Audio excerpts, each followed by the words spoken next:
Hello my friends, it's the Game Boy Geek here, and today we find ourselves in Shrinkopolis because humanity had a rough time with climate change, overpopulation, and hunger. So the scientists got together to fix everything with a shrink ray. Well, one mysterious lab experiment later, and boom, everyone on Earth woke up fun-sized. So you're trying to rebuild society, but everyone wants to be in charge. You'll be building your own district inside the great living room, winning the hearts of your fellow micro-citizens, trying to become the first crowned mayor of Shrinkopolis. Now Shrinkopolis is a resource management tile placement game for 1 to 4 players. It takes 15 to 45 minutes to play, is for ages 10 and up, and published by Talama Games. Now it's going to be at the Essen Spiele convention, and they're going to be at booth 5B625. That's hall number 5, and booth B as in boy, 625. Now I'm going to show you how the game works, and I'll see you on the other side.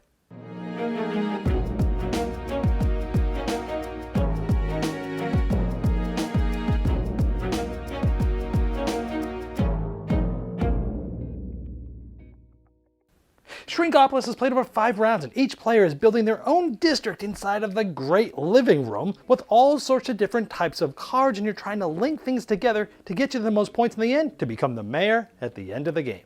Now some of the cards you'll be playing in your district are city cards, and these are played immediately at no cost after selecting them from the offer, and they provide resources and also can provide victory points if you link them together, which I'll talk about a little bit. Now there are animal cards, and there's 5 different sets, one for each of the animal types like ants and rodents and wasps and fish and stag beetles, and these are a great source of victory points because you're trying to get them adjacent to each other, and depending on how you've oriented them, they might even give you some bonus points. Now purple cards are culture cards, and these provide valuable victory point links scored at the end of the game if the connection links are connected and finished, but they also provide connection cubes which help you connect and link other cards.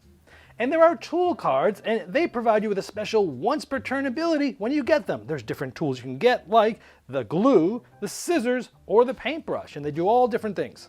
Yellow objective cards give you extra scoring conditions for final scoring, like having 3 yellow vertical cards next to each other, or for every 2 connections with 2 victory points next to each other. And you start with one of these cards in your reserve, which is going to give you some focus at the beginning of the game. Now to give you an idea of what you're trying to do, here is my district at the end of the game, and I'll show you how different types of things score. For example, I have this objective card. This is going to give me a point for every linked empty connection, because as you put cards next to each other, you're going to be connecting and linking different things like this. So everywhere you see these blank links, like here and here and here, I'm going to get a point for that. In this case, I actually got 7 of them.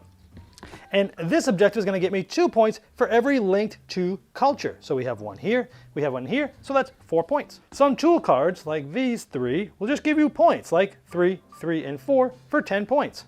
Now animals will score points, sometimes bonuses. If the same animal type is vertical and adjacent to another one, they'll get the bonus points, the better one, so 3 plus 4. With this one's alone, so it just gets the non-bonus standard points of 5, and this one will just get 4 because it's sitting here all by itself. Sometimes you'll get points by just connecting victory points to something, even if it's empty, like a point here and 2 points there.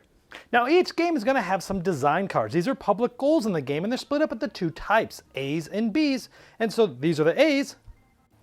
And here are some of the B objectives for these design cards. Now these are going to allow you to try to score more points at the end of the game.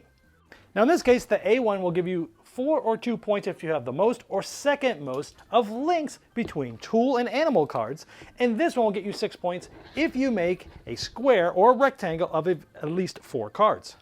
And so we got those 6 points because we have a rectangle with at least 4 cards, and we actually ended up scoring 2 points because we came in second place for the tool and animal links. I had only one of them right there.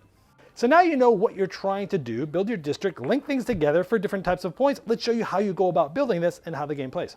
Generally speaking, you're going to gain some cards, you're going to play a city card, and then you might play some reward cards and such. Every player gets a player board and some dice to track their resources of the different types. Now when gaining cards, you're going to gain them from this central area that has the different types of cards out there. And when doing so, you'll take 1 city card, which are the gray ones, and 1 reward card, which are the other ones that are next to each other. So I might take these 2, or things like that. Now you must place a city card, and you can rotate it any way you want. Now when placing a card like this, the city cards don't cost you anything, but the reward cards do, like this one costs 2 of the culture here. I only have 1, so I can't actually play this yet. But on a future turn, I might end up drawing this card that only costs 1, And when I place the city card, I might line this up. And so this links this. So I'm going to get a culture resource and one wild one. Now you can only hold up to 3 cards here reserved on your side, otherwise it goes into a market where other people can get them. But in this case, I got one more of that and I get a wild one that I could choose. So maybe I actually do this again. I put 3 like this. So now I can place this or this. However, whenever you spend a dice, it gets all used. So even though this one costs 2 or 1, all 3 of those resources are used. So for that reason, maybe I just left this at a 2 and I upped maybe the food for the animals here to 2, so when I get an animal card, I'll be able to, play it. So maybe I played this here, and look at this. I linked. Now when you place subsequent cards, they just have to make at least 1 link, like this. So I linked this here. I get a tool and any one. So let's say I go up 2 on that. So after spending those purple, this comes off, and so now I have this left. We just gained 2 tools. And you'll notice the purple cards gain you a connection cube. And you place these on your board, and you can use them to make a connection. We'll show you how that works in just a moment. Now let's say on the next turn, I put this city card here, which is going to give me 1 food and 1 tool. And I was able to now afford, from having 3 tools, to get this. Now this is going to allow me to get a tool immediately, like a paintbrush. However, it's also going to get me 1 food, but we have that connection cube. We could put it here, and this is going to essentially link these 2 points for the end of the game, so you can create a link where there isn't one using those connection cubes. But let's talk about the paintbrush.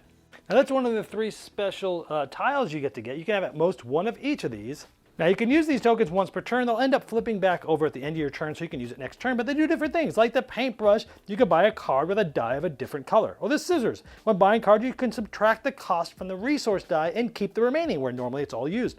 Or glue, you can buy a single card with a combination of 2 different dice, and the type of card has to match with the color of at least 1 of these dice. So giving you all ways to break the resource rules to get the cards that you need into your district. Now let's say you got an animal card. Now likely you'd probably put it like this, so you could link this. And essentially now you'd get some culture points there. But notice that this is a fish. And if no one's placed a fish yet, it'll be on the board with all the other ones that no one has played yet this game. And so I'll put it on my board, and now nobody can take it directly from me. However, in the future, I can use it to sort of piggyback on other players' turns. Now let's say another player places this in their district, and they're going to get a tool and a wild resource. You can take your fish and place it on there and do the same thing. A yellow tool and resource and a wild one. And now this player can now in the future use this and place it on someone else's. So it's a sort of a player interaction. It's all positive. The player who places it gets something extra, nothing negative for the player that gets it put on them. At a high level, those are the main concepts of the game, and the game lasts 5 rounds, and you'll score as I showed previously.